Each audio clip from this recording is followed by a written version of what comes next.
야, 이수진. 이거 받아라. 이혼 신고서 내느라 목 좀 탔을 텐데 가서 자판기 커피나 한 잔 사 마셔. 법원 정문 앞 남편은 500원짜리 동전 3개를 아내의 발치에 던졌습니다. 옆에 선 내연녀는 킥킥 웃고 있었습니다.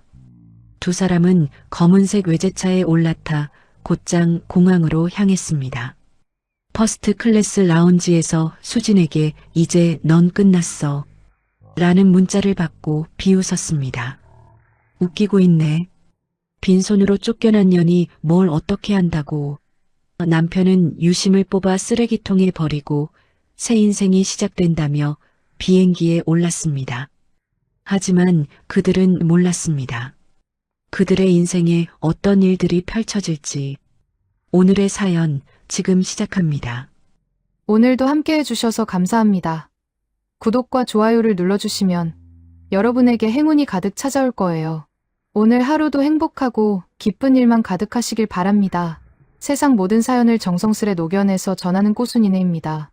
저희 영상은 실화 바탕의 재구성 또는 창작된 시나리오를 바탕으로 제작되었으며 시각적인 몰입감을 위해 AI 생성 이미지를 활용했습니다. 따뜻한 마음으로 시청해 주시면 감사하겠습니다. 법원 정문에 무거운 유리문이 열리고 수진이 낡은 서류 가방을 꼭 쥔 채 계단을 내려왔습니다. 3월의 차가운 바람이 수진의 볼을 스쳤지만 수진은 눈 한 번 깜빡이지 않았습니다. 이혼 신고서, 접수 도장이 찍힌 서류를 가방 안에 넣고 지퍼를 닫는 수진의 손끝이 미세하게 떨렸습니다.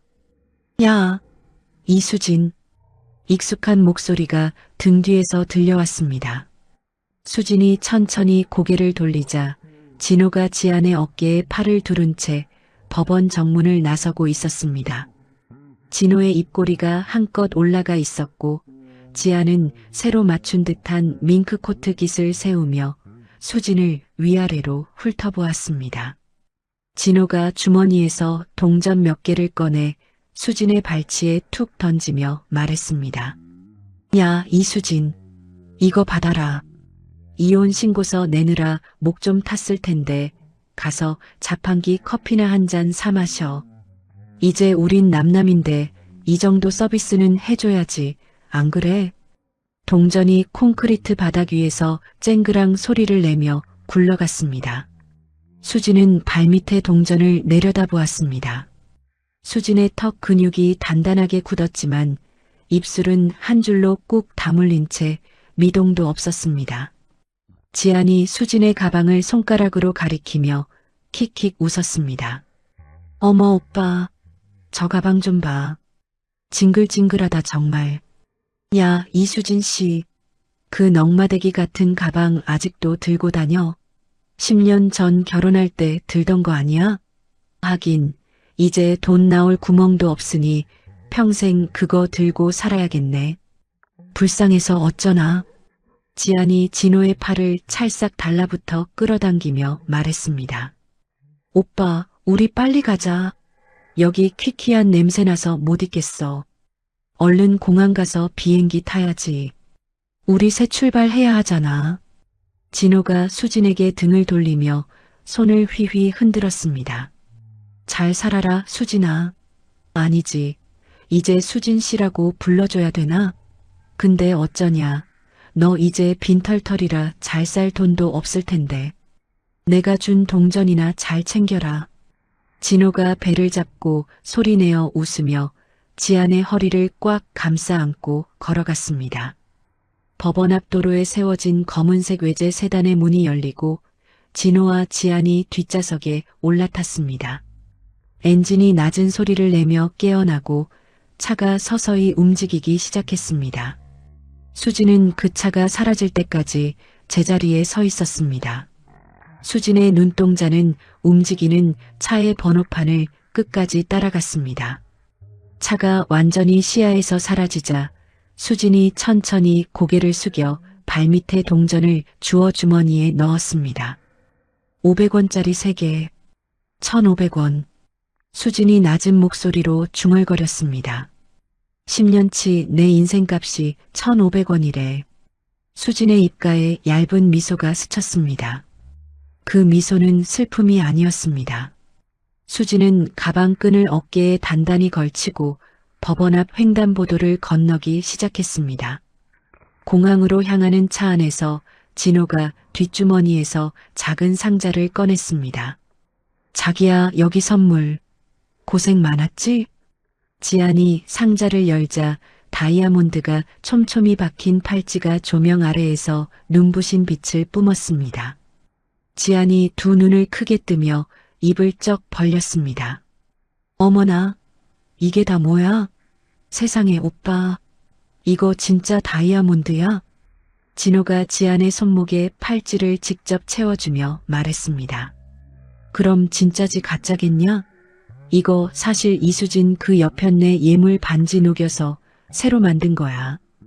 이제 그년 흔적은 싹 다 지워버렸으니까 걱정 마. 이 팔찌 보면서 우리 둘만 생각하자고. 지안이 팔찌 낀 손목을 이리저리 돌려보며 감탄했습니다. 역시 우리 오빠 최고. 어쩜 이렇게 마음이 태평양 같을까? 그 여편네 반지가 이렇게 예쁜 팔찌가 되다니 진짜 오빠 센스 대박이다. 진호가 지안의 볼에 쪽 소리나게 입을 맞추며 말했습니다. 이제 시작이야. 매일매일 이런 거 사줄게. 그 좁아터진 쪽방 같은 한국 집구석 생활은 이제 영원히 끝이다. 끝. 공항 출국장에 도착한 진호가 퍼스트 클래스 라운지로 거들먹거리며 들어서서 휴대폰을 확인했습니다. 화면에 수진의 문자가 떠 있었습니다. 이제 넌 끝났어. 진호가 코웃음을 치며 휴대폰을 지안의 코앞에 들이밀었습니다. 야, 이것 좀 봐라. 이수진 이 여편네 아직도 정신 못 차리고 허세 부리는 것 좀 봐. 이제 넌 끝났어? 웃기고 있네. 누가 끝났는지 지도 곧 알게 되겠지. 안 그래? 지안이 화면을 힐끗 보고는 콧방귀를 뀌었습니다. 어머, 정말 미련 곰탱이 같다. 뭘로 끝낸다는 거야? 빈손으로 쫓겨난 주제에. 오빠 신경 쓰지 마. 그냥 무시해버려. 진호가 유심 카드를 거칠게 빼내 라운지 쓰레기통에 툭 던졌습니다. 그리고 새 휴대폰을 꺼내 전원을 켜며 말했습니다. 자, 이제 이 번호는 이 세상에서 지워진 거야. 수진이가 땅을 치고 후회해도 나한테 연락할 방법은 절대 없다고. 잘 있거라, 한국. 우린 간다. 진호가 새 휴대폰으로 은행 앱에 접속했습니다. 화면에 숫자가 떴습니다. 진호의 눈이 튀어나올 듯 커지며 입꼬리가 귀까지 걸렸습니다. 지안아, 여기 봐. 72억.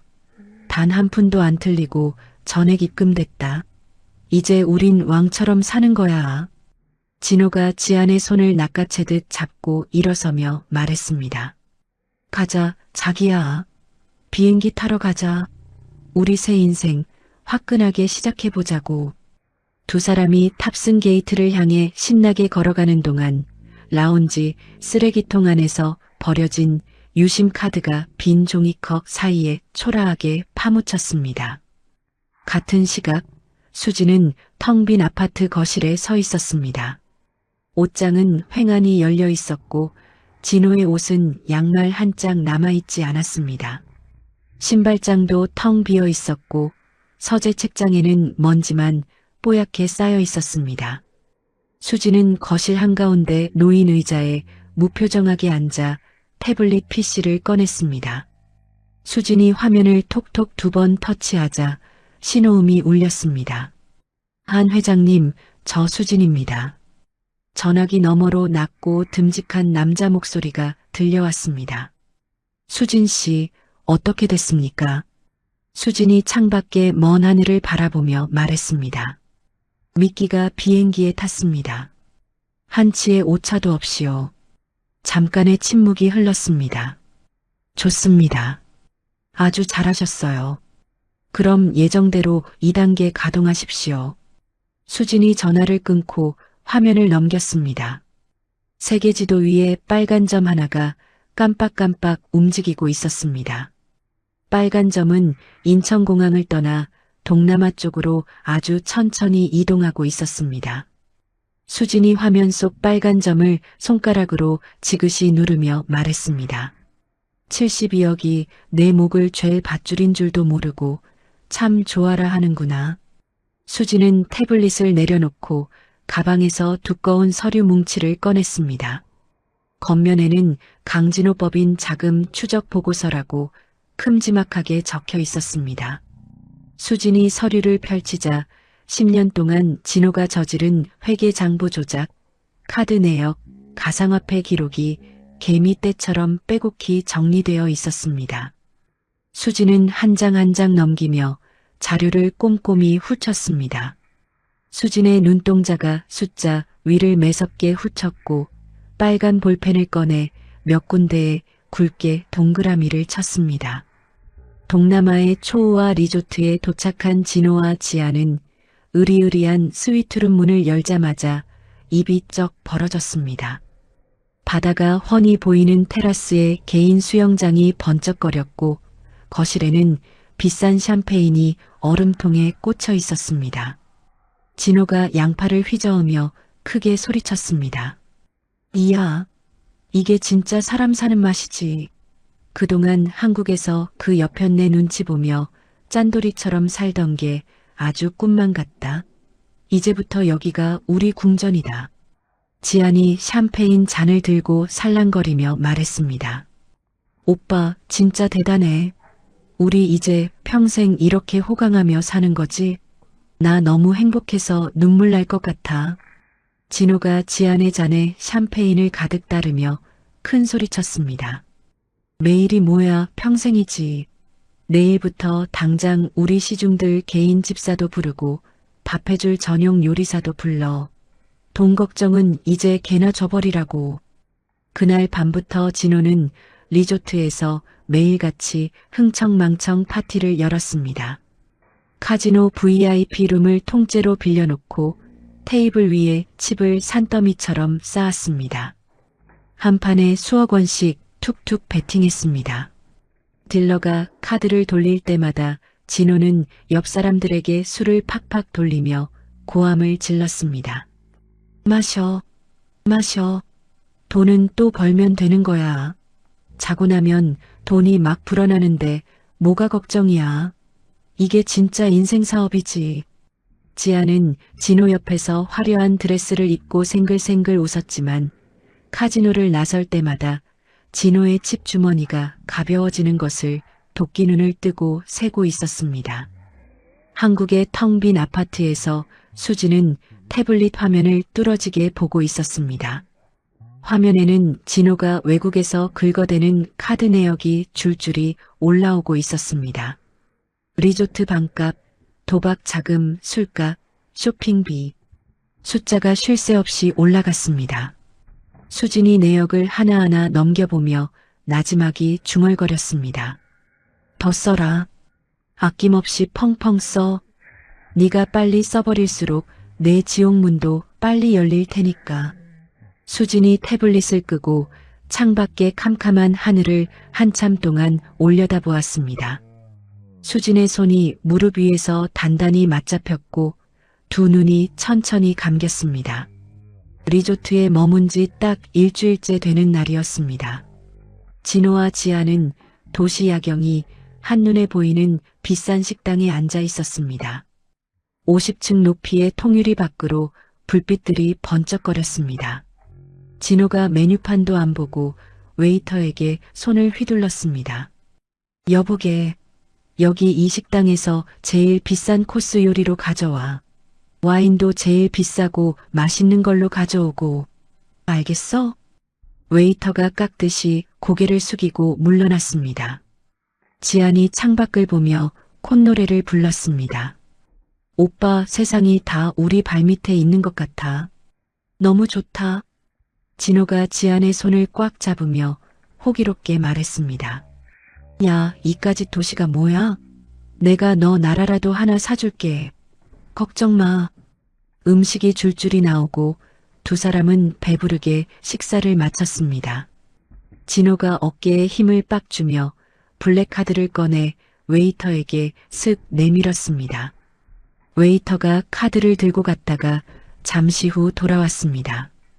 그런데 웨이터 얼굴이 흑빛이었습니다. 손님, 정말 죄송합니다만 이 카드가 좀... 진호가 버럭 인상을 썼습니다. 뭐야? 한도 초과야? 야, 이 사람아. 이 카드가 어떤 카드인데 한도 초과 같은 소리를 해. 다시 긁어봐. 웨이터가 단말기 화면을 진호 쪽으로 쓱 보여주었습니다. 화면에 도난 카드라고 새빨간 글자가 대문짝만하게 떠 있었습니다. 진호의 얼굴에서 핏기가 싹 가셨습니다. 진호가 사시나무 떨듯 떨며 지갑에서 다른 카드를 마구 꺼냈습니다. 이거 기계가 고장 난 거야. 야, 이 카드로 다시 해봐. 빨리. 웨이터가 다른 카드를 긁었지만 결과는 똑같았습니다.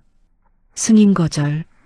진호의 이마에서 땀이 비오듯 쏟아졌습니다. 식당 지배인이 덩치 큰 보안 요원 2명을 데리고 테이블로 뚜벅뚜벅 다가왔습니다. 손님, 결제가 안 되면 곤란합니다. 당장 돈을 내시든지 대책을 세우셔야겠습니다. 지안이 의자를 슬쩍 뒤로 빼며 진호를 싸늘한 눈으로 쳐다보았습니다. 진호의 손이 덜덜 떨리기 시작했습니다. 진호가 다급하게 손목에 차고 있던 번쩍이는 시계를 풀어 테이블 위에 쾅 내려놓았습니다. 이거 가져가. 이거 3천만 원짜리 명품 시계야. 이걸 담보로 잡으라고. 응? 지배인이 시계를 요리조리 살펴보더니 고개를 끄덕였습니다. 리조트 방으로 허겁지겁 돌아온 진호가 노트북을 확 펼쳤습니다. 비자금 계좌에 들어가려고 아이디랑 비밀번호를 마구 쳤습니다. 그런데 화면에 2단계 인증번호를 입력하세요라는 글자가 떴습니다. 진호가 번호 보내달라고 버튼을 눌렀지만 그 번호는 이미 수진이가 자기 번호로 싹 바꿔놓은 뒤였습니다. 진호가 노트북 화면만 멍하니 보며 입술을 바르르 떨었습니다. 진호의 손가락이 얼어붙은 듯 멈췄습니다. 그 시각 수진은 한국에서 진호가 접속하려고 난리를 치는 알림을 보며 차단 버튼을 꾹 눌렀습니다. 돈 빼돌린 죄, 나라 망신시킨 죄. 신고 다 끝났다. 수진이 서류를 탁탁 치며 말했습니다. 강진호, 이제 네가 가진 그 돈, 이 세상 천지 어디에서도 못 꺼내 쓴다. 리조트 방에서 지아는 진호 몰래 자기 쇼핑백들을 하나씩 옷장 깊숙한 곳으로 옮기고 있었습니다. 진호가 노트북 앞에서 머리를 쥐어뜯고 있는 동안 지아는 소리 안 나게 명품 가방이랑 보석들을 따로 챙겨서 숨겼습니다. 진호가 고개를 휙 들어 지안을 불렀습니다. 지안아, 이리 좀 와봐. 이거 좀 이상해. 큰일 났어. 지안이 옷장 문을 슬쩍 닫으며 아무 일 없다는 듯 돌아섰습니다. 왜 그래, 오빠?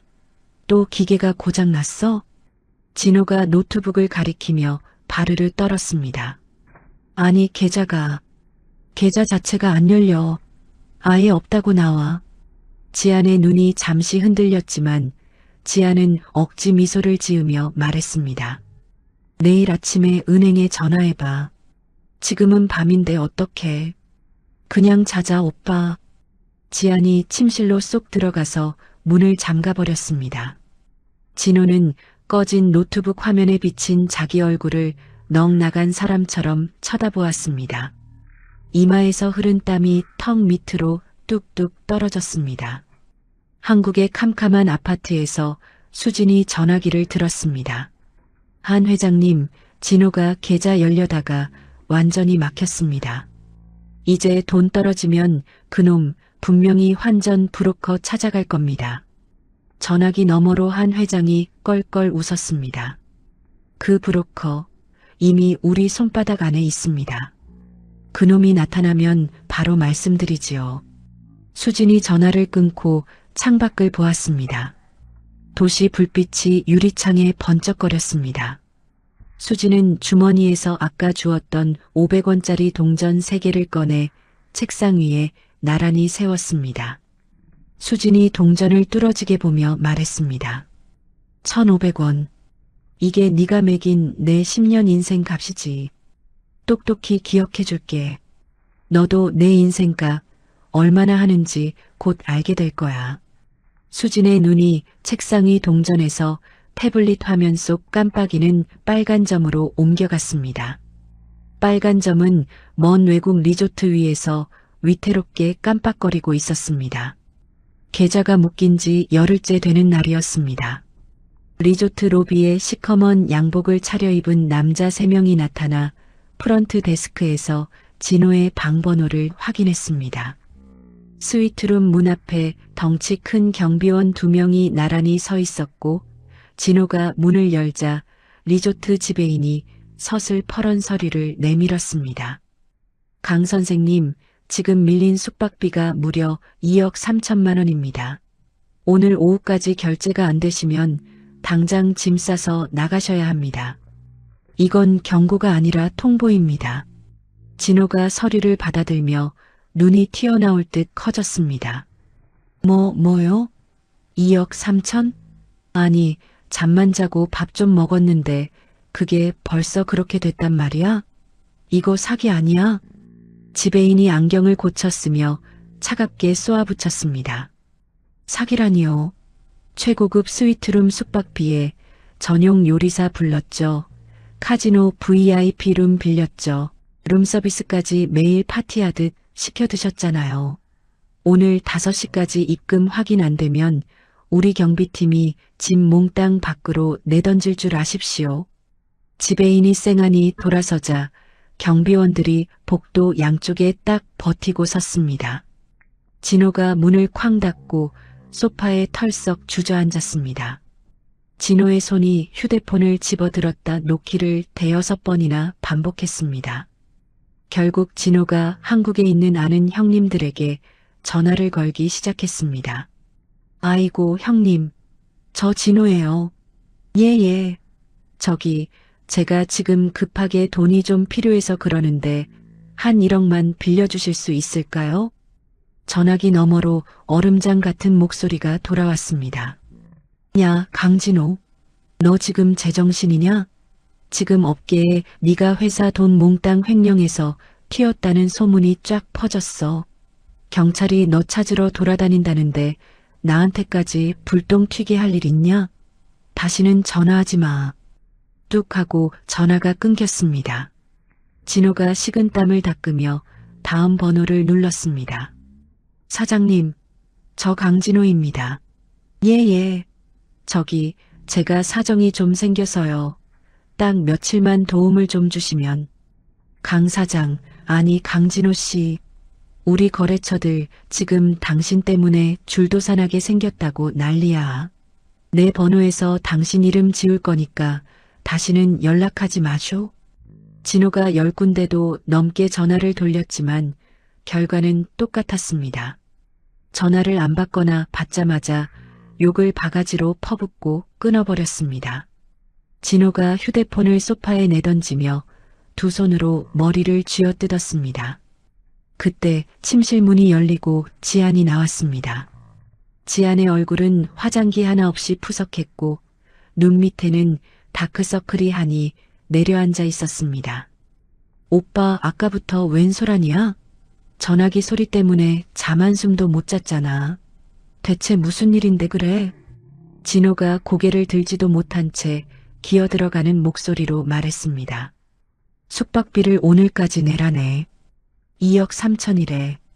지안의 눈이 도끼눈이 되었습니다. 뭐? 2억 3천? 아니 오빠 72억이나 있다며.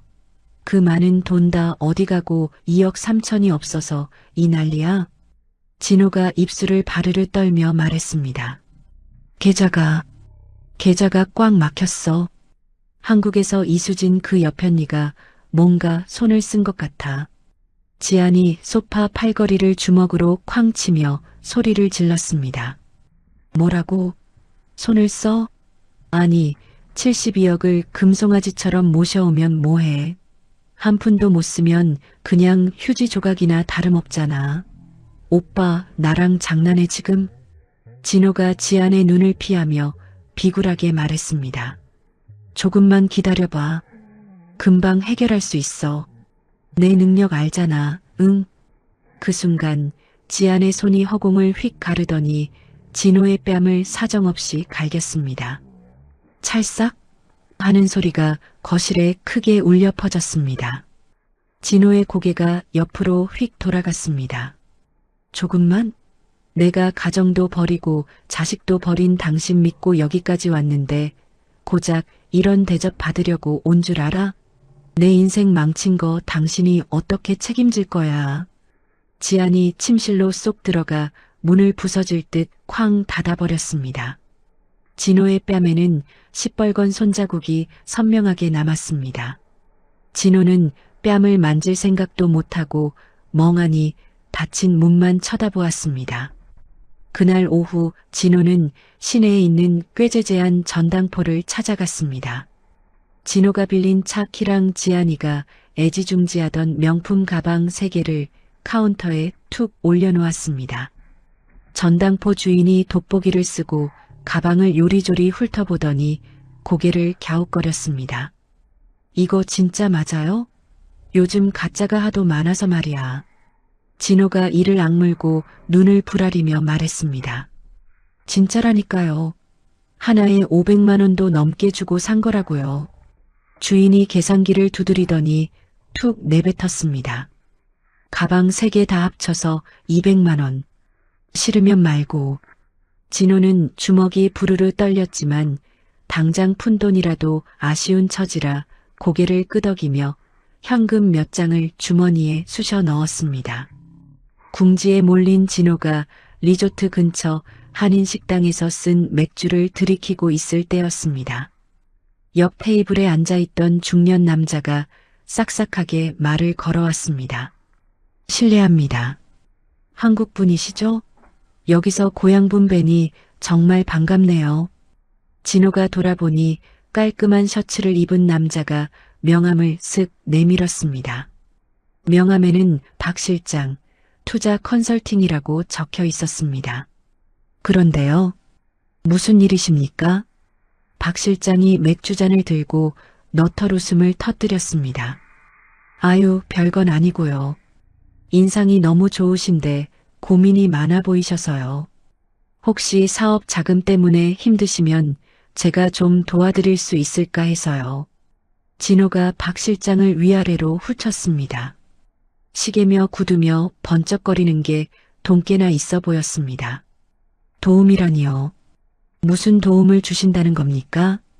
박 실장이 목소리를 낮춰 은밀하게 속삭였습니다.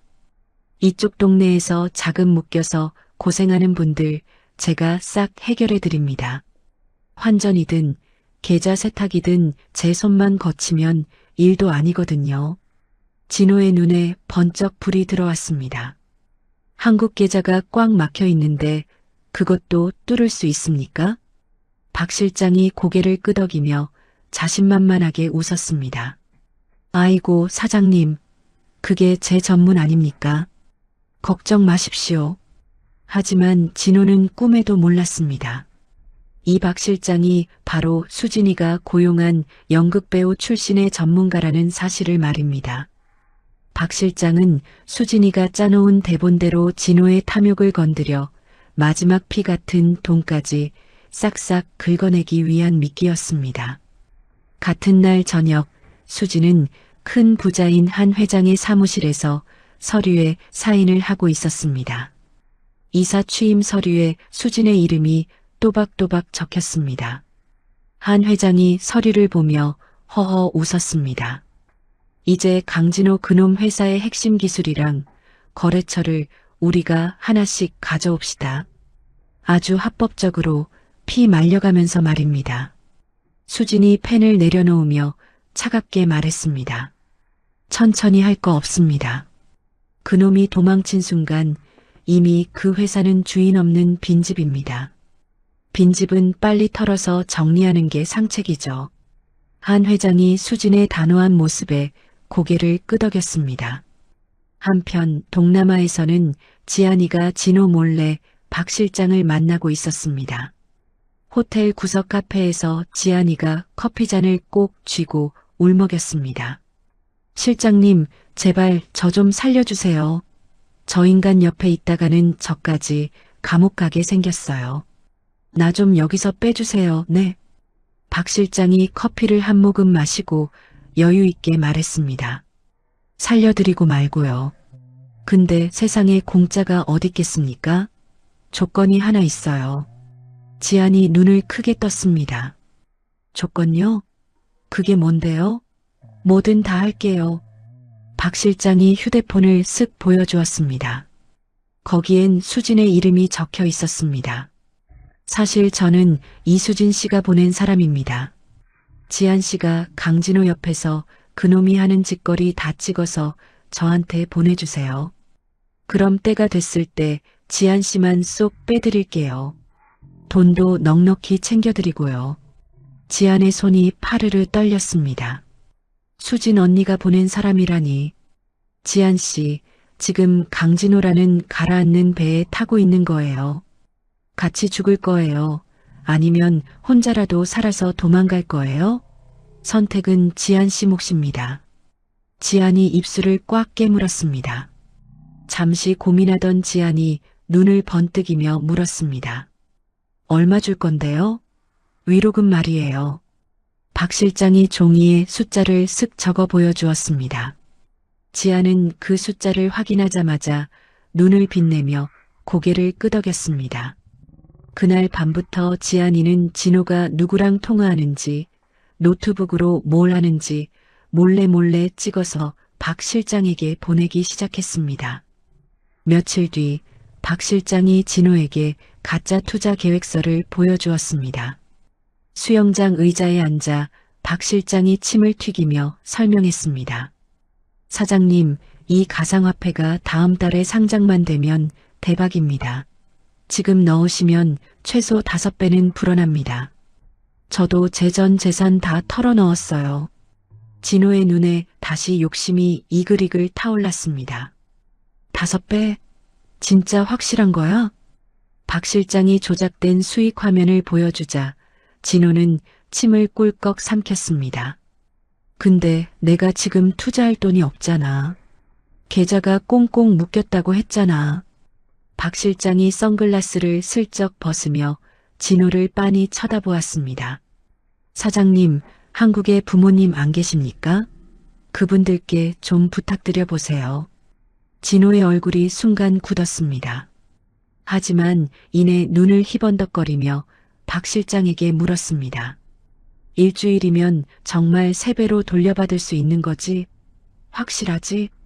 그날 밤 진호는 화장실 문을 잠그고 시골 부모님께 전화를 걸었습니다.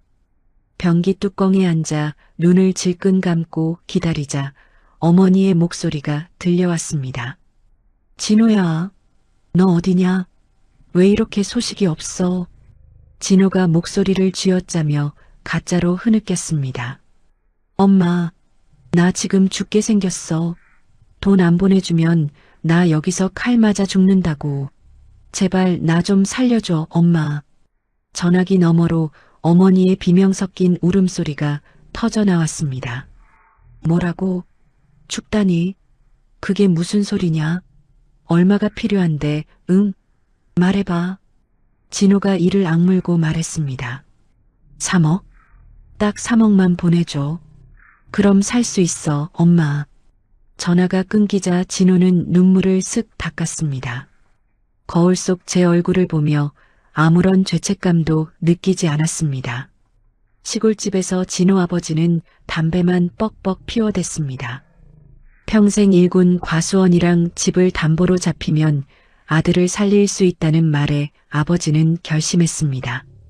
자식이 죽는다는데 집구석이 다 무슨 소용이냐? 도장 찍어야지. 다음 날 아버지는 사채업자를 만나 도장을 쾅 찍었습니다. 하지만 아버지는 몰랐습니다. 그 사채업자의 진짜 주인이 바로 며느리였던 수진이라는 사실을요. 수진은 서류를 보며 중얼거렸습니다. 이제 시골집은 내 손바닥 안에 있어. 강진호, 내 발등 네가 찍는구나. 진호는 부모님이 피땀 흘려 모은 3억 원을 박 실장에게 홀랑 넘겼습니다. 박 실장, 이거 내 전 재산이야. 일주일 안에 꼭 약속 지켜야 해. 박 실장이 진호 어깨를 툭 치며 껄껄 웃었습니다. 걱정 마십시오, 사장님. 제가 누굽니까? 지안이는 옆에서 그 모습을 다 찍고 있었습니다. 며칠 뒤 박 실장이 진호를 다시 불러내 더 큰 미끼를 던졌습니다.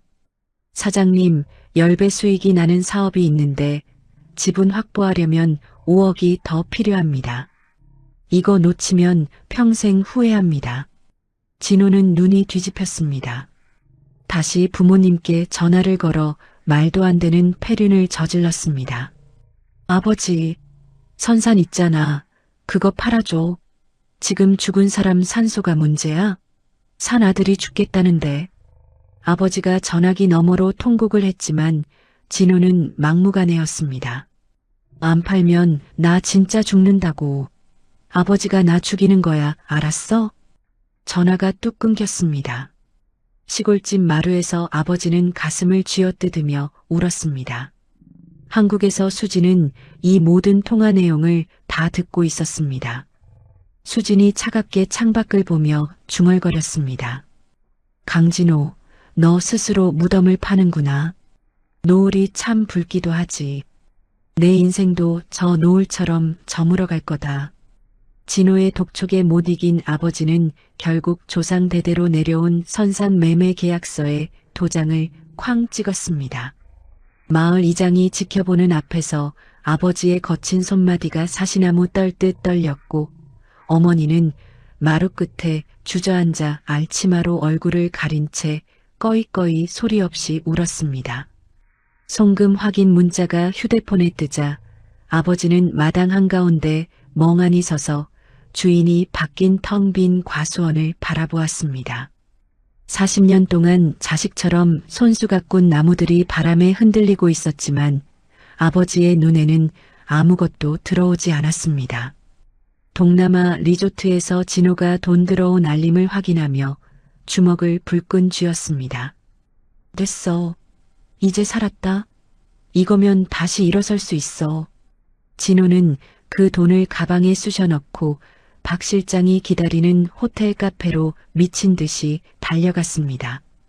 박 실장은 카페 구석진 자리에 앉아 노트북을 켜놓고 느긋하게 기다리고 있었습니다. 진호가 숨을 헐떡이며 테이블 위에 현금이 든 가방을 쾅 올려놓았습니다. 여기 5억.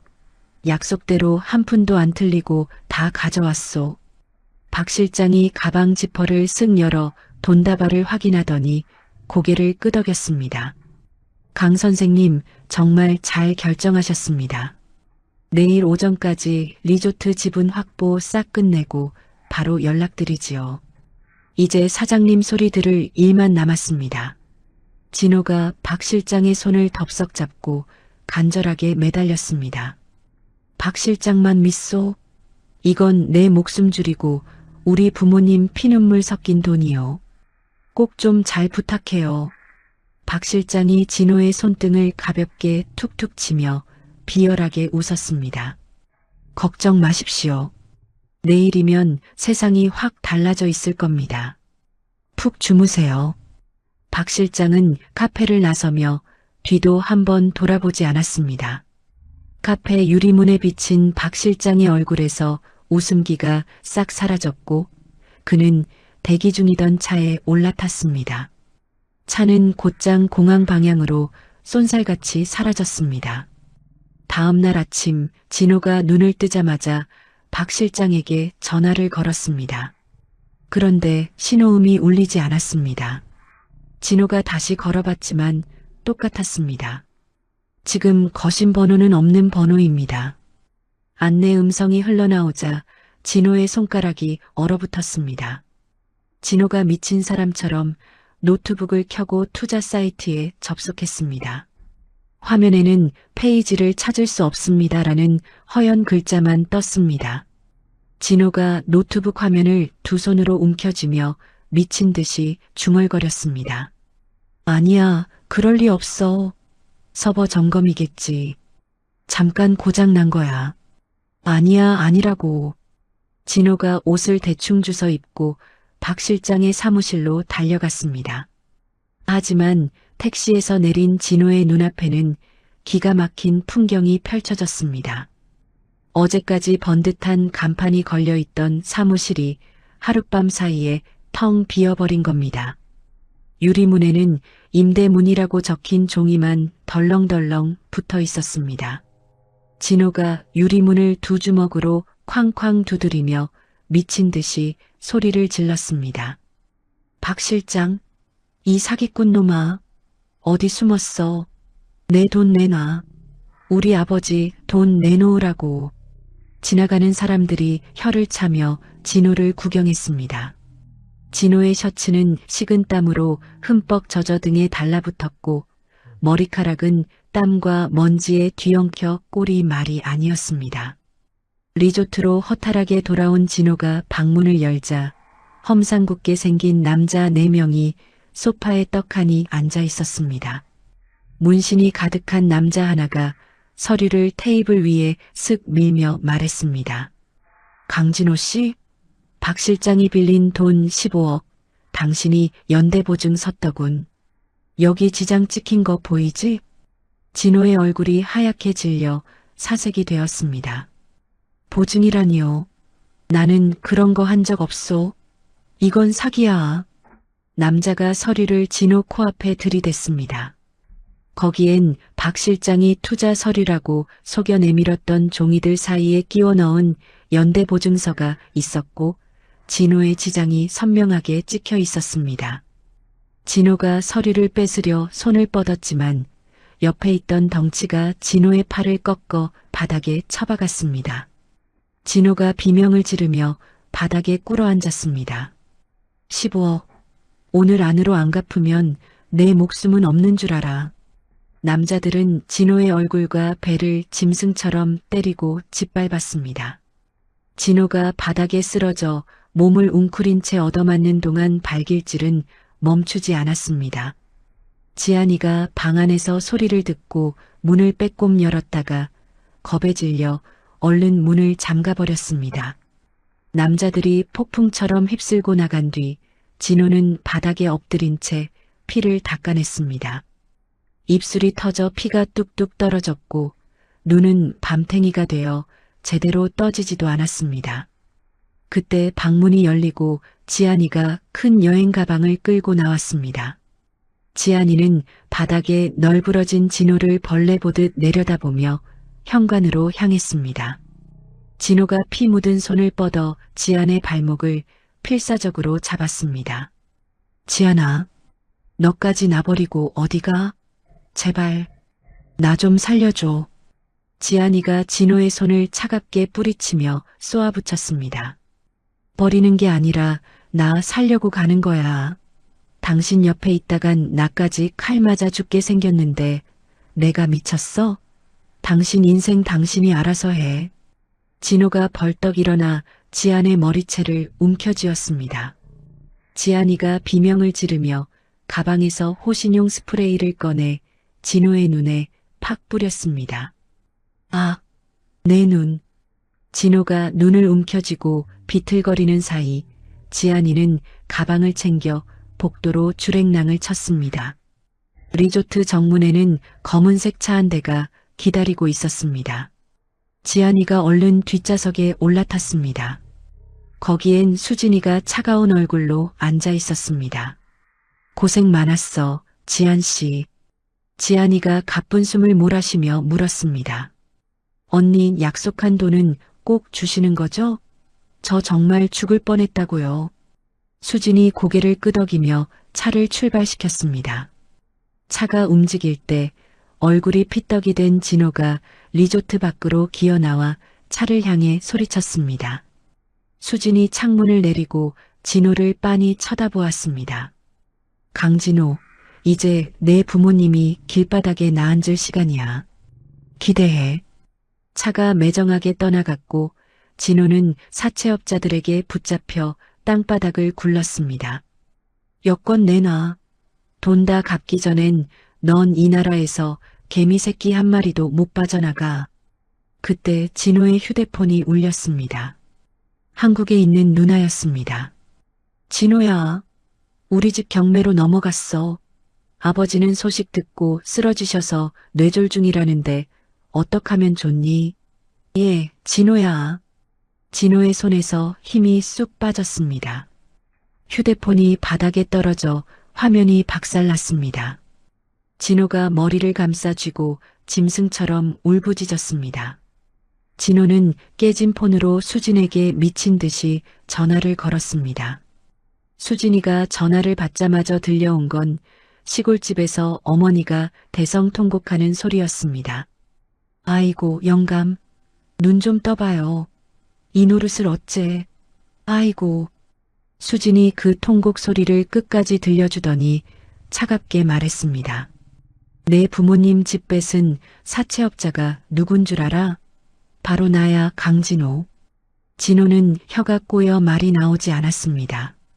살고 싶으면 한국으로 기어들어와서 자수해. 그게 네가 살 마지막 길이다. 전화가 뚝 끊겼습니다. 진호는 넋이 나간 채 멍하니 서 있었습니다. 밤이 깊어지자 진호는 사채업자들의 눈을 피해 리조트 뒷문으로 몰래 도망쳤습니다. 피 묻은 셔츠를 입고 슬리퍼를 신은 채 항구 쪽으로 미친 듯이 달렸습니다. 진호는 항구 근처 으슥한 술집에서 미랑 브로커를 만났습니다. 한국까지 가려면 돈이 필요해. 공짜는 없어. 진호는 주머니를 다 뒤졌지만 동전 한 푼 없었습니다. 결국 손가락에 끼고 있던 마지막 금반지를 빼서 브로커에게 내밀었습니다. 이거면 되겠소? 제발 배 좀 태워주시오. 브로커가 반지를 이빨로 깨물어 보더니 고개를 끄덕였습니다. 새벽 3시 화물선이다. 배 밑바닥에 쥐죽은 듯이 숨어 있어라. 걸리면 내 팔자고. 새벽녘 진호는 비린내 나는 낡은 화물선 밑창으로 몸을 구겨 넣었습니다. 썩은 물이 고인 좁은 틈새에 웅크리고 앉아 벌벌 떨었습니다. 배가 항구를 떠나자 진호는 어둠 속에서 이를 갈며 중얼거렸습니다. 이수진, 기다려라. 내가 가면 가만 안 둘 거야. 같은 시각 수진은 서재에 앉아 화물선이 움직이는 지도를 보고 있었습니다. 한 회장님, 쥐새끼가 배에 탔습니다. 일주일 뒤에 도착할 겁니다. 수진은 최후의 함정이라고 적힌 서류에 빨간 펜으로 가위표를 쳤습니다. 일주일간 화물선 밑창에서 썩은 물로 목을 축이며 버틴 진호가 인천항 외곽의 부두에 짐짝처럼 던져졌습니다. 새벽 안개가 부두 위에 자욱하게 깔려 있었고 뼛속까지 시린 바닷바람이 진호의 찢어진 셔츠 사이로 칼날처럼 파고들었습니다. 진호의 얼굴은 일주일 전 사채업자들에게 맞은 상처가 누렇게 골마 터져 있었고 머리카락은 기름때와 소금기에 절어 떡처럼 엉겨붙어 있었습니다. 화물 컨테이너 사이에서 비틀거리며 겨우 일어선 진호는 다리에 힘이 풀려 콘크리트 바닥에 한쪽 무릎을 콰당 찧었습니다. 여기가 한국인가. 살아서 오긴 왔구나. 진호가 고개를 들어 부두 너머 가물거리는 도시의 불빛을 멍하니 바라보았습니다. 인천의 새벽 하늘은 잿빛이었고 끼룩거리는 갈매기 울음소리만 처량하게 부두 위를 맴돌았습니다. 진호는 눈치를 살피며 부두를 빠져나와 인천역 근처에 다닥다닥 붙은 쪽방촌으로 숨어들었습니다. 좁은 골목 끝에 페인트가 덕지덕지 벗겨진 3층 건물이 있었고 1층 관리실 유리창 너머로 노인이 꾸벅꾸벅 졸고 있었습니다. 진호가 주머니를 뒤져 동남아에서 챙겨온 구겨진 지폐 몇 장을 꺼내 내밀었습니다. 영감님, 여기 방 하나만 줘요. 환전하면 이틀치는 될 겁니다. 제발 좀 부탁합시다. 쪽방 문을 열자마자 퀴퀴한 곰팡이 냄새가 코를 찔렀습니다. 천장에는 누런 얼룩이 지도처럼 져 있었고 벽지는 너덜너덜하게 들떠 있었습니다. 진호가 먼지 폴폴 나는 얇은 이불 위에 몸을 눕히며 천장을 뚫어지게 바라보았습니다. 천장의 얼룩이 마치 자기를 비웃는 수진의 얼굴처럼 보였다가 사라지기를 반복했습니다. 진호는 매일 밤 편의점 뒤편 쓰레기통을 뒤져 유통기한이 지나 버려진 삼각김밥과 빵 조각을 주워 먹으며 연명했습니다. 내가 어쩌다 이 꼴이 됐나? 이수진, 다 그 여편네 때문이야. 편의점 알바생이 쓰레기를 내놓는 시간을 딱 맞춰 골목 뒤에 숨어 기다리다 비닐봉지를 낚아챘습니다. 쉰내가 나는 빵을 한 입 베어 무는 진호의 손이 부르르 떨렸습니다. 한편 수진은 한 회장의 촘촘한 정보망을 통해 진호가 밀항에서 들어온 사실을 이미 다 보고받고 있었습니다. 수진이 태블릿 화면에서 인천항 CCTV에 찍힌 초라한 진호의 사진을 확인하며 한 회장에게 말했습니다. 진호가 왔군요. 인천 쪽방촌 구석에 쥐새끼처럼 숨어 있답니다. 한 회장이 찻잔을 내려놓으며 물었습니다. 당장 경찰에 신고해서 잡아넣을까요? 수진이 고개를 천천히 저으며 차갑게 대답했습니다. 아니요, 아직입니다. 굶주린 짐승이 제일 무서울 때가 막다른 골목에 몰렸을 때죠. 조금 더 피를 말려야 합니다. 스스로 미쳐버릴 때까지요. 한 회장이 수진의 단호한 눈을 바라보며 서류 봉투 하나를 테이블 위에 올려놓았습니다. 수진 씨, 그리고 한 가지 더 드릴 제안이 있습니다. 진호 그놈이 하던 회사, 이제 껍데기만 남았잖아요. 우리가 기술이랑 거래처는 다 가져왔고 직원들도 다 뿔뿔이 흩어졌고요. 수진이 의아한 표정으로 한 회장을 쳐다보았습니다. 이 회사를 다시 살려서 미혼모나 소외된 여성들을 위한 사회적 기업으로 만들어보면 어떻겠습니까? 수진 씨가 예전에 봉사하던 쉼터 식구들에게 일자리를 주는 거죠. 진호가 남을 짓밟고 세운 회사를 수진 씨가 남을 살리는 회사로 바꾸는 겁니다. 그게 진짜 멋진 복수 아니겠어요? 수진의 손이 서류 봉투 위에서 멈칫했습니다. 봉투를 열어 사업 계획서를 꼼꼼히 읽어내려가던 수진의 눈시울이 살짝 붉어졌습니다. 사람을 살리는 회사라. 정말 좋네요. 제가 해보겠습니다. 수진은 곧장 자신이 봉사하던 여성 쉼터를 찾아가 식구들 앞에 섰습니다. 여러분, 저랑 같이 일해보시겠어요? 월급도 꼬박꼬박 드리고 아이 돌보는 것도 제가 책임지고 돕겠습니다. 우리 다시 시작해봐요. 방 안의 여성들이 눈을 동그랗게 뜨고 서로의 얼굴을 쳐다보았습니다. 한 여성이 떨리는 목소리로 물었습니다. 수진 씨, 정말 저 같은 사람도 일할 수 있을까요? 저 아무것도 할 줄 모르는데. 수진이 그 여성의 거친 손을 꽉 잡으며 대답했습니다. 그럼요. 당신 같은 분이 꼭 필요합니다.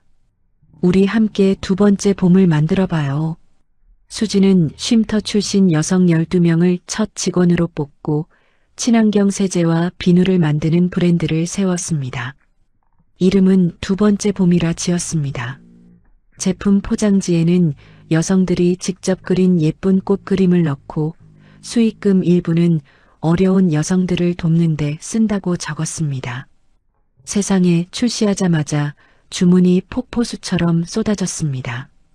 유명한 인터넷 방송에서 소개가 되더니 응원 댓글이 수천 개나 달렸습니다. 와, 완판이래. 수진 씨, 우리 물건이 다 팔렸어요. 출시 한 달 만에 물건이 없어서 못 팔 정도가 되었고 뉴스에서는 수진을 천사 사장님이라고 부르며 대대적으로 보도했습니다. 인천 쪽방촌 PC방 구석에서 진호가 그 뉴스를 보고 있었습니다.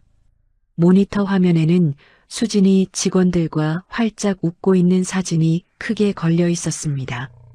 이수진, 네가 감히 내 회사를 가지고 천사 노릇을 해? 나를 이 지옥에 쳐넣어 놓고 너 혼자 웃어. 진호의 눈에 핏발이 섰습니다. 마우스를 쥔 손에 힘이 들어가더니 빠직하고 마우스 옆면이 깨져버렸습니다. 진호가 마우스를 모니터에 집어 던지며 벌떡 일어나자 PC방 주인이 달려와 소리를 질렀습니다. 야, 너 뭐야? 기계 망가뜨리면 돈 물어내야 돼. 당장 나가. 진호가 고개를 푹 숙이고 도망치듯 PC방을 나왔습니다. 좁은 골목에서 하늘을 올려다봤지만 회색 빌딩 사이에 갇힌 하늘은 너무나도 좁았습니다. 한편 시골 병원 중환자실에서는 진호의 아버지가 산소 마스크를 쓴 채 가쁜 숨을 몰아쉬고 있었습니다. 아버지의 눈이 간신히 떠지자 옆을 지키던 진호 누나가 손을 잡았습니다. 아버지, 정신이 드세요? 아버지가 갈라진 목소리로 힘겹게 입을 뗐습니다. 진호, 그 인간 말종놈, 절대 용서 못한다. 내 손으로 끝낼란다. 아버지는 떨리는 손으로 종이에 글자를 써내려갔습니다. 바로 아들의 엄벌을 요구하는 탄원서였습니다. 자기 손으로 아들을 감옥에 보내겠다는 아버지의 마지막 피눈물 섞인 의지였습니다. 누나는 그 탄원서를 품에 안고 수진의 변호사에게 전달했습니다. 인천에서 진호는 쪽방 거울 앞에 서서 면도칼을 들었습니다. 아무도 나를 몰라봐야 해. 그래야 그년을 죽일 수 있어. 진호는 면도칼로 제 왼쪽 눈썹 위를 깊게 그어버렸습니다.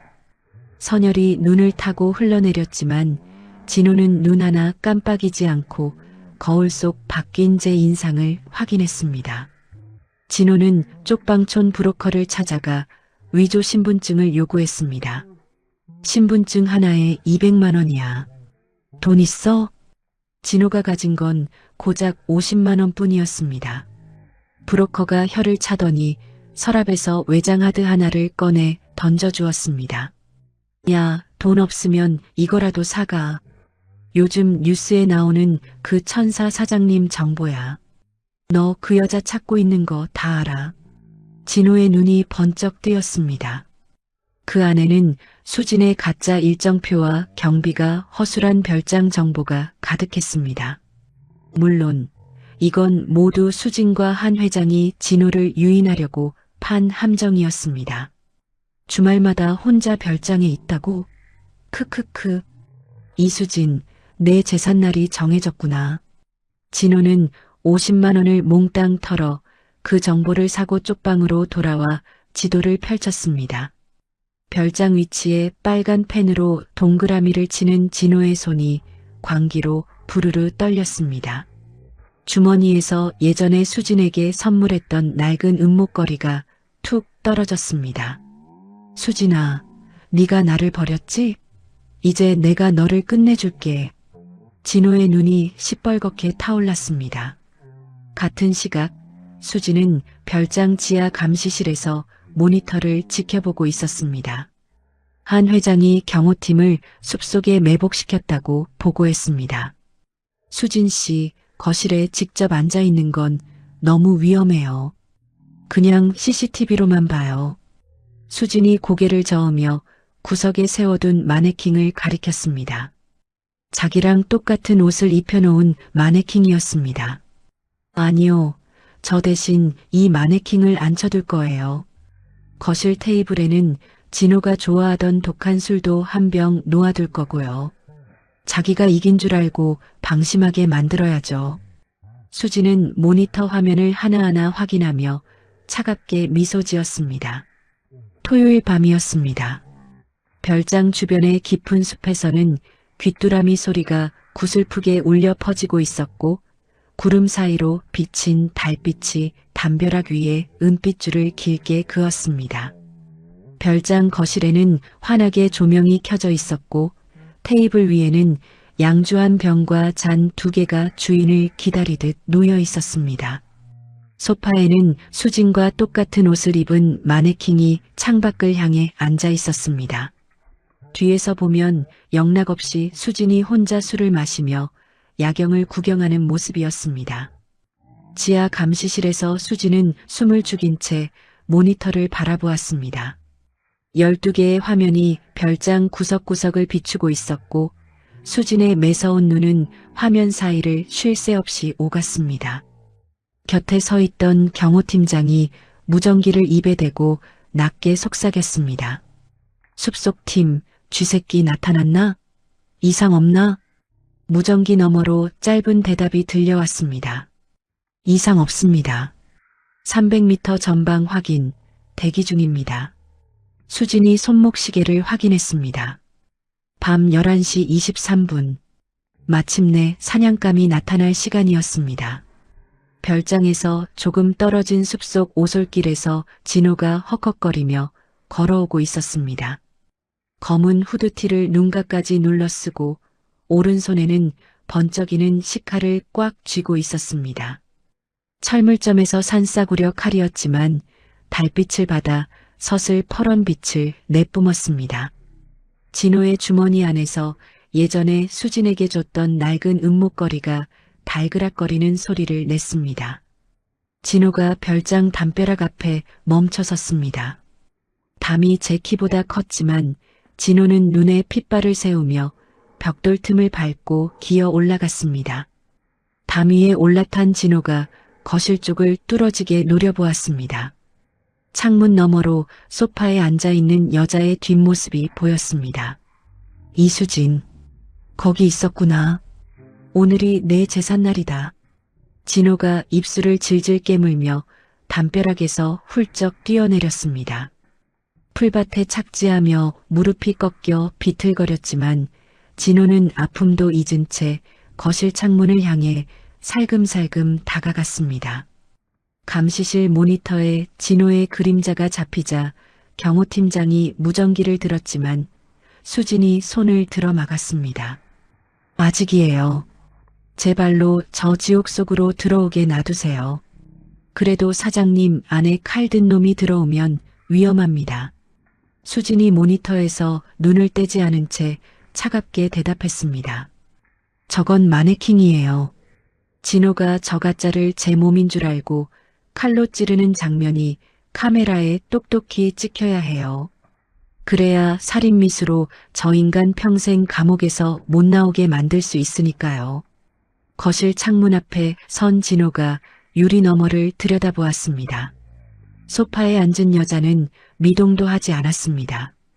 테이블 위에는 자기가 좋아하던 양주가 놓여 있었습니다. 마치 자기를 기다리고 있었다는 듯한 모습에 진호의 눈에 광기가 서렸습니다. 진호가 칼자루를 거꾸로 쥐고 거실 유리창을 잇는 힘껏 내리쳤습니다. 쨍그랑 날카로운 유리 깨지는 소리가 고요한 밤 공기를 찢어발겼습니다. 진호는 깨진 유리 사이로 몸을 구겨 넣었습니다. 유리 조각이 팔뚝을 긁어 피가 났지만 진호는 아픈 줄도 몰랐습니다. 진호가 소파 뒤로 다가가 치켜든 칼을 높이 쳐들고 짐승처럼 포효했습니다. 이수진, 죽어버려. 칼날이 여자의 등에 깊숙이 박혔습니다. 몸이 앞으로 푹 꺾이며 소파 밑으로 미끄러졌습니다. 진호가 미친 듯이 칼을 다시 내리치려던 순간 바닥에 쓰러진 여자의 목 부분에서 하얀 스티로폼 가루가 풀풀 날렸습니다. 진호의 손이 허공에서 멈췄습니다.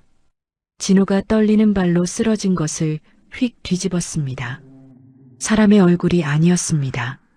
눈도 코도 없는 하얀 마네킹의 얼굴이 천장을 멍하니 보고 있었습니다. 뭐야? 이게 왜 여기 있어? 이수진 어디 갔어? 그때 거실 천장에 달린 스피커에서 수진의 목소리가 서늘하게 흘러나왔습니다. 진작 올 줄 알았는데 생각보다 겁이 많아서 늦었네. 강진호. 진호가 쏘스라치게 놀라 천장을 올려다보았습니다. 스피커에 달린 빨간 불빛이 깜빡거리고 있었습니다. 이수진, 너 어디 숨었어? 당장 나와. 내 손에 죽고 싶어? 진호가 칼을 든 채 미친 개처럼 거실을 휘젓고 다녔습니다. 문을 발로 뻥뻥 차고 커튼을 잡아찢고 테이블을 뒤엎었습니다. 양주병이 깨지며 독한 술 냄새가 거실 가득 퍼졌습니다. 수진의 목소리가 다시 울려 퍼졌습니다. 강진호, 지금 네가 칼 휘두르는 거 CCTV로 다 찍히고 있어. 경찰도 보고 있고 신문 기자들도 다 보고 있다고. 넌 이제 정말 끝이야. 진호가 벽에 붙은 카메라를 발견하고 칼로 내리쳐 부숴버렸습니다. 하지만 거실 곳곳에 숨겨진 다른 카메라들이 여전히 진호의 발악을 생중계하고 있었습니다. 진호가 겁에 질려 현관으로 달려가 손잡이를 돌렸지만 문은 꿈쩍도 하지 않았습니다. 뒷문도 창문도 모두 쇠창살 같은 셔터가 내려와 있었습니다. 열어. 문 열라고.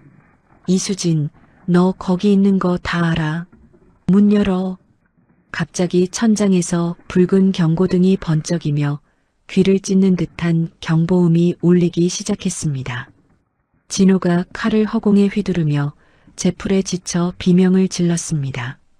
감시실에서 수진이 경호팀장에게 고개를 끄덕였습니다. 지금입니다. 잡으세요. 거실 사방의 문이 동시에 벌컥 열리며 경호원들이 밀물처럼 들이닥쳤습니다. 진호가 칼을 휘두르며 저항했지만 순식간에 팔이 꺾이고 바닥에 처박혔습니다. 아, 내 팔. 이거 나. 진호의 얼굴이 깨진 유리 조각과 술이 범벅된 마룻바닥에 짓눌렸습니다. 거실 조명이 대낮처럼 환하게 켜졌습니다. 경찰관들과 카메라를 든 기자들이 들이닥쳐 연신 플래시를 터뜨렸습니다. 찰칵거리는 소리와 함께 진호의 비참한 얼굴이 세상에 기록되었습니다. 수진이 천천히 지하에서 올라와 거실의 모습을 드러냈습니다. 검은 코트를 입은 수진의 표정은 얼음장처럼 차가웠습니다. 수진이 바닥에 엎드린 진호 앞에 멈춰서서 서류 봉투를 툭 던졌습니다. 강진호, 잘 봐. 네가 빼돌린 72억 한 푼도 안 남기고 싹 다 환수해서 가난한 사람들 돕는 재단에 기부했어. 넌 그 돈 냄새도 못 맡아보고 감옥 가게 된 거야. 진호가 믿을 수 없다는 듯 서류를 보며 입을 벙긋거렸습니다. 수진이 다른 종이 한 장을 더 꺼내 진호의 코앞에서 천천히 찢어 발겼습니다. 이건 너의 아버지가 쓴 거야. 내 아들 진호는 인간도 아니니 엄벌에 처해 주십시오라고 적힌 탄원서다. 넌 이제 부모한테도 버림받은 거야. 알겠니? 종이 조각이 진호의 피 묻은 얼굴 위로 눈처럼 흩날렸습니다. 진호가 바닥에 이마를 찌우며 짐승처럼 울부짖었습니다. 아이고, 수진아. 내가 잘못했다. 제발 한 번만 살려줘. 응? 수진이 돌아서며 경찰에게 말했습니다. 여기 기자분들 다 보셨죠? 저 인간이 마네킹을 제 몸인 줄 알고 칼로 난도질하는 거 다 찍혔습니다. 저게 사람이었으면 전 지금 시체가 됐을 거예요. 절대로 용서하지 마세요. 경찰이 진호의 손목에 차가운 수갑을 철컥 채웠습니다. 진호가 끌려가며 수진의 이름을 애타게 불렀지만 수진은 단 한 번도 뒤돌아보지 않았습니다. 수진의 또각거리는 구두 소리만 복도에 길게 울려 퍼졌습니다. 별장 밖으로 나오자 한 회장이 기다리고 있었습니다. 수진의 손이 미세하게 떨리고 있었습니다. 수진 씨, 정말 고생 많았습니다. 이제 다 끝났어요. 수진이 고개를 끄덕이며 주머니에서 500원짜리 동전 3개를 꺼냈습니다. 법원 앞에서 진호가 던졌던 그 피눈물 나는 돈이었습니다. 1,500원. 드디어 돌려받았네요. 제 10년 인생가 아주 비싸게 쳐서요. 수지는 그 동전들을 별장 마당 잔디밭에 하나씩 내려놓았습니다. 그리고 별 하나 보이지 않는 밤하늘을 올려다보았습니다. 진호가 구속된 지 보름이 지났습니다. 수진의 재단 사무실에는 매일 아침 직원들의 활기찬 웃음소리가 울려 퍼졌고 두 번째 봄 브랜드의 신제품 출시 준비로 다들 눈코 뜰 새 없이 바쁜 나날을 보내고 있었습니다. 수진이 사무실 창밖으로 싱그럽게 흔들리는 가로수 잎을 바라보며 따뜻한 커피 한 잔을 입에 가져갔습니다. 평화로운 아침이었습니다. 그때 정적을 깨고 사무실 전화가 요란하게 울려 퍼졌습니다. 비서가 사색이 된 목소리로 급하게 보고했습니다. 이사장님, 큰일 났습니다. 지금 국세청 조사팀이 예고도 없이 들이닥쳤습니다. 수진의 손에서 커피잔이 멈췄습니다. 채 한 모금도 마시지 못한 커피가 잔 속에서 출렁거렸습니다. 국세청이라고요? 갑자기 왜요? 문이 벌컥 열리더니 시커먼 양복을 입은 남자 6명이 거칠게 들어왔습니다. 맨 앞에 선 남자가 싸늘한 표정으로 세무조사 영장을 수진의 책상 위에 탁 올려놓으며 말했습니다. 이수진 이사장님 되시죠? 재단 자금 운용에 문제가 있다는 제보가 들어와서 표적 세무조사 나왔습니다.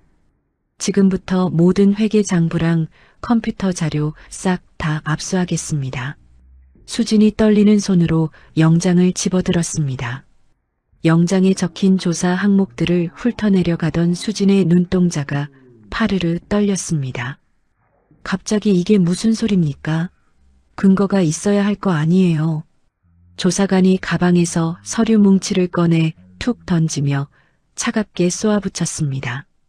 재단 돈을 이사장님 개인적인 복수국에 펑펑 썼다는 제보가 구체적으로 들어왔습니다.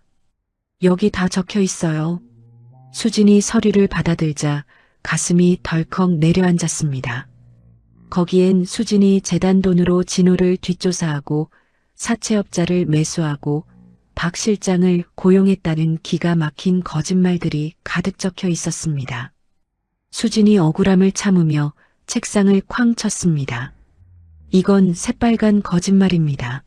제 개인적인 비용은 모두 제 사비로 해결했지 재단 돈은 단 한 푼도 손댄 적 없어요. 확인해 보라고요. 조사관은 들은 척도 하지 않고 직원들에게 소리쳤습니다.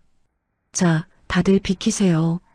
오늘부터 재단 모든 업무는 정지됩니다. 서류 한 장도 밖으로 못 나갑니다.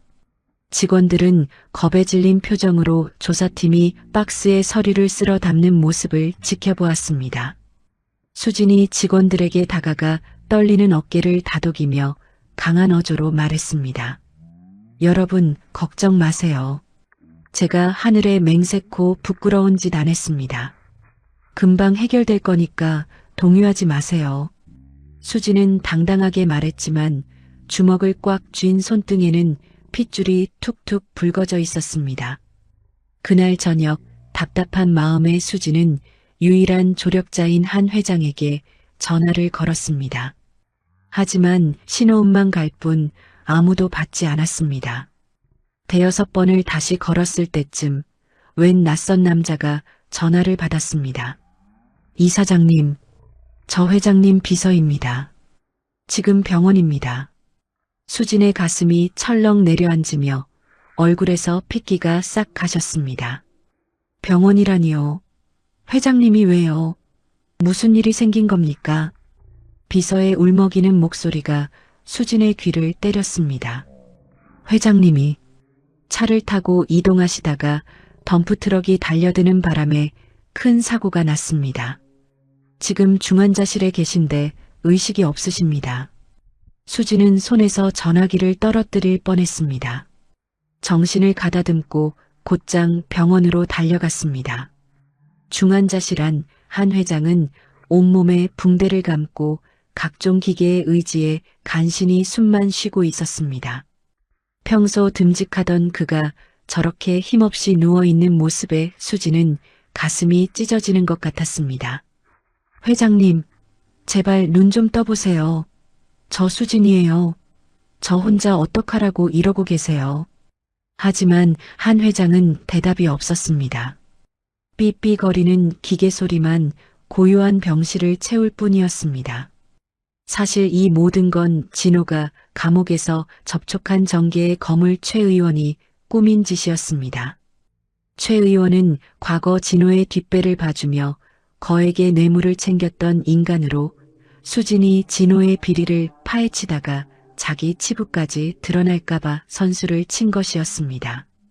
감옥 면회실에서 최 의원의 하수인이 진호를 만났습니다. 강 사장, 기분 좋겠어. 그 여자 지금 난리 났어. 국세청 조사가 들어갔고 한 회장은 반송장이 돼서 병원에 누워 있어. 재단 이사들도 그 여자 쫓아내려고 난리야. 진호의 입가에 비열한 웃음이 번졌습니다. 유리창에 손을 대며 미친 듯이 웃었습니다. 그래, 그 똑똑한 척하던 여편네가 드디어 무너지는구나. 하하, 거봐, 나를 건드리면 그렇게 되는 거야. 진호의 광기 어린 웃음소리가 면회실을 가득 메웠습니다. 한편 수진의 재단에서는 매수된 이사들이 긴급회의를 소집했습니다. 한 이사가 서류를 집어 던지며 소리를 질렀습니다. 이사장님, 지금 재단 이미지가 똥칠이 됐어요. 세무조사까지 받으면서 어떻게 이사장 자리에 앉아 있습니까? 당장 사퇴하세요. 수진이 그 이사를 매섭게 쏘아보며 대답했습니다. 이 조사는 누군가 꾸며낸 허위 제보 때문입니다. 저는 잘못한 게 없으니 절대로 사퇴 안 합니다. 다른 이사가 책상을 탕 치며 거들었습니다. 지금 직원들 월급 줄 돈도 묶였는데 무슨 고집입니까? 재단 문 닫게 생겼다고요. 수진이 자리에서 벌떡 일어나 단호하게 말했습니다. 직원들 월급이랑 어려운 사람들 지원금, 제 개인 돈 털어서라도 다 해낼 겁니다. 재단 돈은 한 푼도 안 쓸 테니 사퇴 소리 다시는 꺼내지 마세요.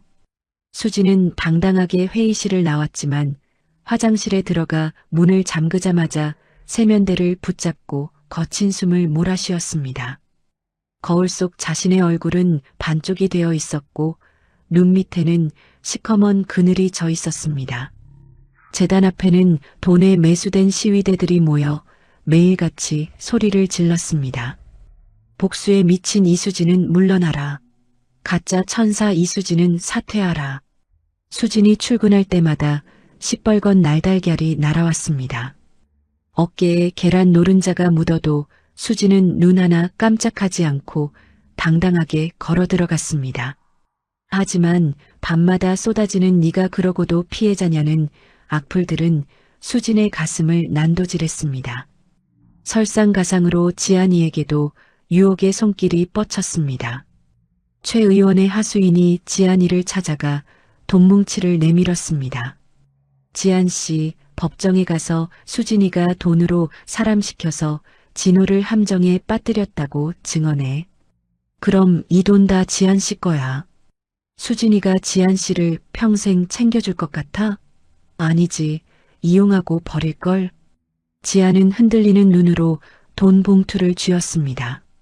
생각해 볼게요라고 말은 했지만 그녀의 손가락은 이미 돈의 감촉에 익숙해진 듯 봉투를 꽉 쥐고 있었습니다. 수진은 매일 밤 한 회장의 병실을 지키며 눈물로 밤을 지새웠습니다. 그러다 문득 한 회장이 사고 전날 했던 말이 떠올랐습니다. 수진 씨, 만약 나한테 무슨 일이 생기면 별장 금고를 확인해요. 비밀번호는 수진 씨 생일입니다. 수진은 곧장 별장으로 향했습니다.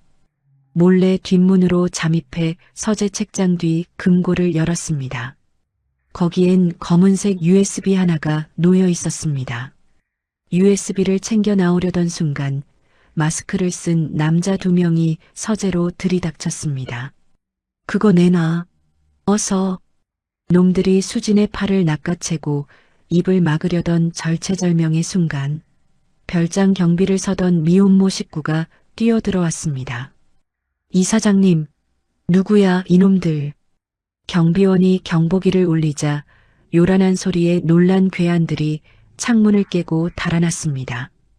수지는 바닥에 엎드린 채 USB를 가슴에 꼭 품었습니다. 사무실로 돌아와 노트북에 꽂은 USB에는 최 의원의 비자금 장부와 진호를 통해 돈을 세탁한 모든 증거, 가리고 추악한 통화 녹취록이 가득 들어 있었습니다. 잡았다, 이 악마들. 이제 당신들 차례야. 수지는 이 소중한 자료를 들고 곧장 검찰청 김 검사를 찾아갔습니다. 검사님, 여기 최 의원이랑 강진호가 결탁한 모든 증거가 있습니다. 제가 무너지는 게 빠른지 저들이 잡혀가는 게 빠른지 한번 봐주세요. 검찰청을 나서는 수진의 어깨 위로 차가운 빗방울이 떨어졌습니다. 하지만 수진의 눈빛은 그 어느 때보다 뜨겁게 타오르고 있었습니다. 회장님, 조금만 기다리세요. 당신이 지키려던 정에 제가 반드시 완성하겠습니다. 김 검사가 USB에 담긴 방대한 자료를 분석하는데 꼬박 사흘이 걸렸습니다. 사흘째 되는 날 새벽 정적을 깨고 김 검사가 수진에게 전화를 걸었습니다. 이사장님, 드디어 확인이 끝났습니다. 최 의원 비자금 규모가 상상 이상입니다. 이거 대한민국이 뒤집어지겠는데요? 오늘 오전 중으로 체포영장 청구하겠습니다. 수진이 차가운 병원 중환자실 복도에서 전화를 받으며 대답했습니다. 감사합니다, 검사님. 정말 고생 많으셨습니다. 아, 그리고 기쁜 소식이 하나 더 있습니다. 재단 세무조사 말입니다. 최 의원이 국세청에 압력을 넣은 증거가 딱 걸렸습니다. 세무조사도 곧 해제될 테니 기운 내세요. 수진이 전화를 끊고 떨리는 손으로 병실 문을 열었습니다. 한 회장은 여전히 기계의 의지에 누워 있었고 심장 모니터 박동음만 일정하게 울리고 있었습니다. 수진이 한 회장의 거친 손을 꼭 잡으며 속삭였습니다. 회장님, 들으셨죠? 이제 정말 끝이 보여요. 조금만 더 기다려주세요. 그날 오전 10시 검찰 특수부 수사관 20명이 최 의원의 사무실과 자택을 정격 기습했습니다. 최 의원의 금고에서는 시커먼 현금 뭉치와 해외 비밀 계좌 서류들이 쏟아져 나왔습니다. 서재 깊숙한 곳에서는 진호의 회사를 통해 세탁한 비자금 장부 원본까지 발견되었습니다. 뉴스 속보가 온 나라를 뒤덮었습니다. 속보입니다. 현직 국회의원 최모 씨가 수천억 원대 비자금 조성 혐의로 긴급 체포되었습니다. 검찰은 최 의원이 특정 재단을 괴롭히려고 세무조사까지 지시한 사실을 확인했다고 밝혔습니다. 최 의원과 한패였던 부패 관료들이 줄줄이 수갑을 차고 끌려갔습니다. 표적 수사를 지시한 국세청 간부부터 가짜 뉴스를 퍼뜨린 브로커까지 몽땅 검거되었습니다. 김 검사가 텔레비전에 나와 공식 발표를 했습니다. 두 번째 봄재단에 대한 세무조사는 외압에 의한 가짜 수사였음이 확인되었습니다. 재단 자산 동결을 즉시 해제합니다. 재단 사무실에서 이 소식을 듣던 직원들이 서로 부둥켜 안고 대성통곡을 했습니다. 환호성이 사무실 천장을 뚫을 듯 울려 퍼졌습니다. 수지는 병실 TV로 그 장면을 지켜보며 말없이 한 회장의 손을 더 꽉 쥐었습니다. 한편 최 의원은 쥐새끼처럼 해외로 도주하려다 인천공항에서 딱 걸렸습니다. 선글라스를 끼고 변장한 채 게이트를 통과하려던 최 의원 앞에 검찰 수사관들이 들이닥쳤습니다. 최 의원님, 출국 금지되셨습니다. 같이 가시죠. 최 의원의 선글라스가 바닥에 떨어져 박살이 났습니다. 공항에 있던 사람들이 저기 최 의원 잡힌다 소리치며 휴대폰으로 찍어대는 통에 최 의원은 고개도 못 들고 끌려갔습니다. 교도소에서 이 신문을 받아든 진호는 손을 부르르 떨었습니다. 신문 일면에 수갑찬 최 의원 사진을 보더니 미친 듯이 소리를 질렀습니다. 아니야. 이건 가짜야. 최 의원님이 나를 꺼내준다고 했다고. 이럴 리 없어. 진호는 벽에 머리를 들이받으며 발작을 일으키다 결국 정신병동으로 실려갔습니다. 지안이는 호텔방에서 수진이가 보낸 편지를 읽고 눈물을 펑펑 흘렸습니다. 당신을 미워할 수 없다. 새 출발을 돕겠다는 수진의 진심에 지안이는 결심했습니다. 지안이는 곧장 수진에게 전화를 걸었습니다. 수진 언니, 저 지안이에요. 저 법정에 나갈게요. 전부 다 말하고 죗값 받을게요. 언니 정말 미안해요. 지안이는 법정에 증인으로 서서 최 의원 측이 준 돈뭉치를 증거물로 쾅 내놓았습니다. 방청석이 발칵 뒤집혔습니다. 지안이는 진호가 어떻게 부모님 돈을 빼냈는지, 박 실장과 무슨 짓을 했는지 하나하나 고발했습니다. 수지는 방청석 맨 뒤에서 그 모습을 지켜보며 조용히 고개를 끄덕였습니다. 며칠 뒤 기적이 일어났습니다. 수진이 병실을 찾았을 때 한 회장이 드디어 눈을 뜬 것입니다. 수진 씨, 재단은 괜찮소? 수진이 한 회장의 손을 잡고 엉엉 울었습니다. 네, 회장님. 다 지켜냈어요. 이제 아무 걱정 마세요. 검찰 수사가 마무리되고 악당 14명이 한꺼번에 재판에 넘겨졌습니다. 수진은 재단의 모든 회계 내역을 인터넷에 투명하게 공개하며 상생과 치유재단으로 이름을 바꿨습니다. 두 번째 봄 브랜드는 전 세계로 뻗어나가 역대급 매출을 기록했습니다. 한 회장이 퇴원하던 날 수진은 휠체어를 밀며 직원들의 환호 속에 병원 문을 나섰습니다. 그리고 며칠 뒤 진호의 마지막 재판이 열렸습니다. 판사가 엄숙하게 판결문을 읽었습니다. 피고인 강진호에게 무기징역을 선고한다. 진호는 넋이 나간 채 바닥에 주저앉았습니다. 수지는 면회실을 찾아가 진호가 소중히 간직하던 싸구려 목걸이를 그의 눈앞에서 가루로 만들어버렸습니다. 용서해줘. 수진아, 내가 잘못했어. 진호가 무릎 꿇고 빌었지만 수지는 뒤도 돌아보지 않고 면회실을 나왔습니다. 철문이 닫히는 소리가 차갑게 울렸습니다.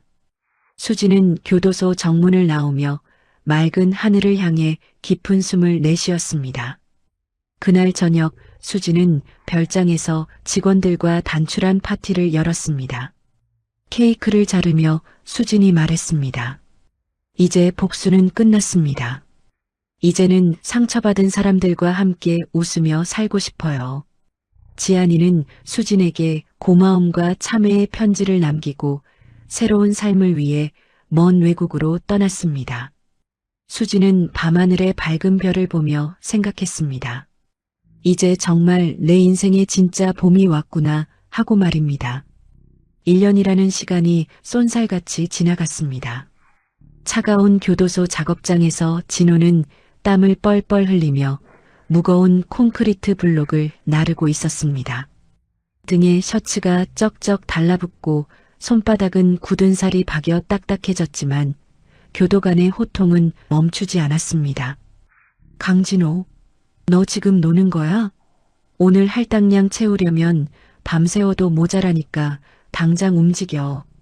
진호는 대꾸 한마디 못한 채 고개를 푹 숙이고 다시 무거운 짐을 들어 올렸습니다. 손톱 사이에는 시멘트 가루가 새카맣게 끼어 있었습니다.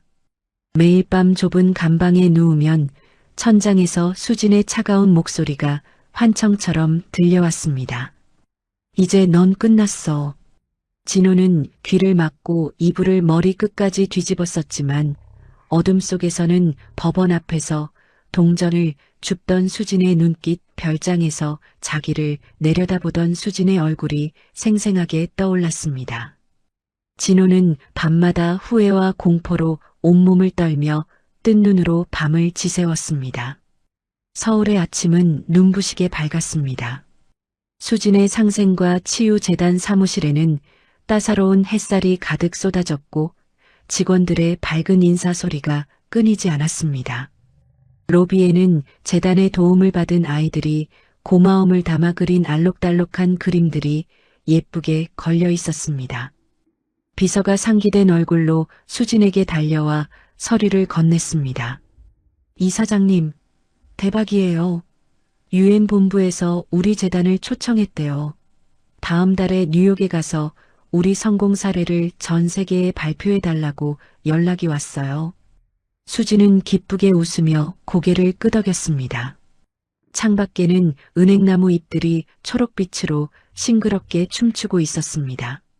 책상 위에는 한 회장이 보내온 예쁜 화분이 놓여 있었는데 거기엔 분홍색 꽃이 활짝 피어 있었습니다. 카드에는 수진 씨의 메일이 늘 봄날 같기를 바랍니다. 한준혁 드림이라고 적혀 있었습니다. 수진은 꽃잎을 살짝 만져보며 행복한 미소를 지었습니다. 한 회장은 이제 지팡이를 짚고 정원을 산책할 만큼 건강을 회복했습니다. 그는 벤치에 앉아 신문에 난 수진의 사진을 보며 대견한 듯 허허 웃었습니다. 우리 수진 씨라면 잘해낼 줄 알았지. 정말 장하다, 장해.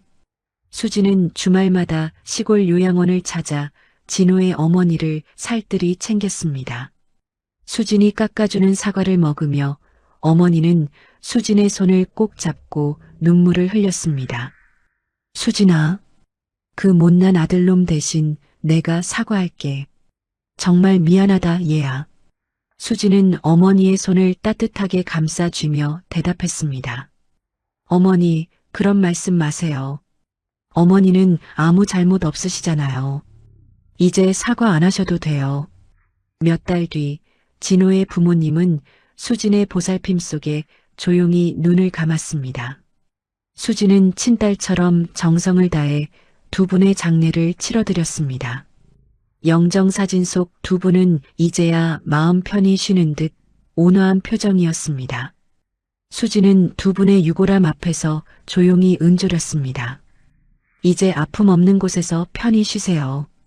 수진은 재단을 전문 경영인에게 맡기고 모든 자산을 사회에 환원하기로 했습니다. 이 재단은 이제 제 것이 아니라 우리 모두의 것입니다. 어려운 사람들을 위해 잘 써주세요. 직원들과 눈물 섞인 인사를 나눈 수진은 정들었던 사무실을 떠났습니다. 그리고 한적한 시골 마을에 작은 도서관을 지어 새로운 삶을 시작했습니다. 동네 아이들이 우르르 몰려와 책을 읽는 모습을 보며 수진은 카운터 뒤에서 세상에서 가장 행복한 웃음을 지었습니다. 어느 날 지안이에게서 택배가 왔습니다.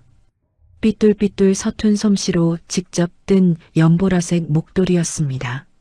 언니, 저 정말 열심히 반성하며 살고 있어요. 처음 뜬 거라 안 예쁘지만 겨울에 따뜻하게 하세요. 지안올림. 수지는 목도리를 목에 감아보며 작게 웃었습니다. 어머, 제법 따뜻하네. 지안의 진심 어린 사과가 목도리처럼 수진의 마음을 훈훈하게 감싸 안았습니다.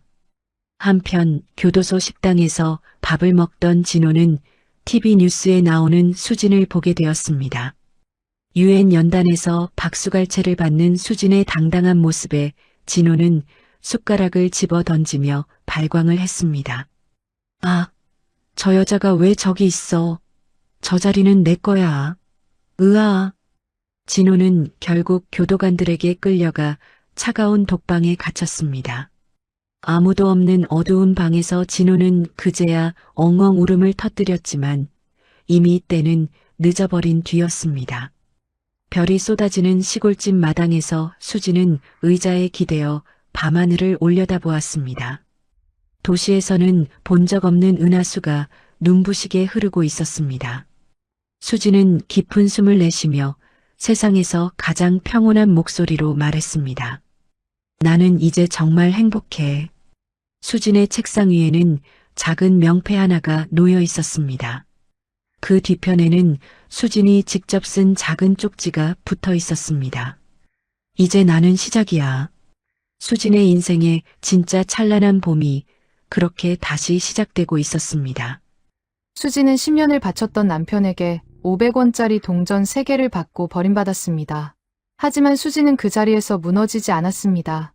이를 악물고 일어섰고 자신을 짓밟았던 사람들에게 세상의 법과 진실로 맞섰습니다. 복수는 끝이 아니었습니다. 수진은 자신처럼 상처받은 사람들의 손을 잡아주었고 아무도 거들떠보지 않던 사람들에게 일자리와 희망을 주었습니다. 자신을 버린 남편의 부모님까지 끝까지 돌보았습니다. 원한을 품고 살 수도 있었지만 수진은 용서를 택했고 그 용서가 진짜 승리였습니다. 세상에는 수진처럼 묵묵히 참고 견디다가 결국 자기 힘으로 다시 일어서는 사람들이 있습니다. 넘어졌다고 끝이 아닙니다. 다시 일어서면 그게 새로운 시작입니다. 수진의 책상 위에 적혀있던 그 말처럼요. 이제 나는 시작이야. 오늘 이 이야기가 여러분의 마음에 조금이라도 힘이 되었으면 좋겠습니다. 이야기를 끝까지 들어주신 분이 계시다면 잘 들었다고 댓글 하나만 남겨주세요. 감사합니다.